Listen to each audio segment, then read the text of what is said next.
রাত ১২টার নিস্তব্ধতায় একটা ফোন হঠাৎ কেঁপে উঠল।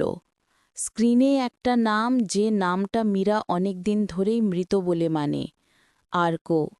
আর মেসেজে শুধু লেখা, আজ সন্ধে ৭টায় এসো, শেষ কথা বলবো।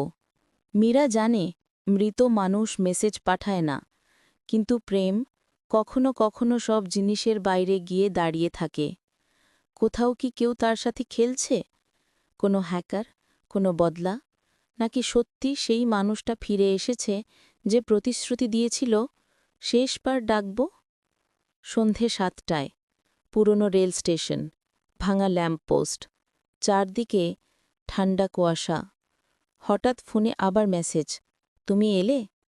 মীরার নিঃশ্বাস থেমে যায়। পেছনে কারোর ছায়া নড়ে, আর সেখানেই মৃত মানুষের নাম ভেসে আসে ইনকামিং কলে।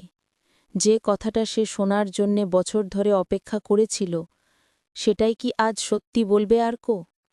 নাকি কেউ তাকে একটা ভয়ঙ্কর ফাঁদের দিকে টানছে? যদি মৃত কেউ ফিরে আসে, তাহলে প্রেমটার কি থাকে? নাকি এটাই দুঃস্বপ্নের শুরু? শেষ মেসেজ, শেষ রাত যা বদলে দেবে সবকিছু। ভিডিওটি ভালো লাগলে সাবস্ক্রাইব করে দেবেন।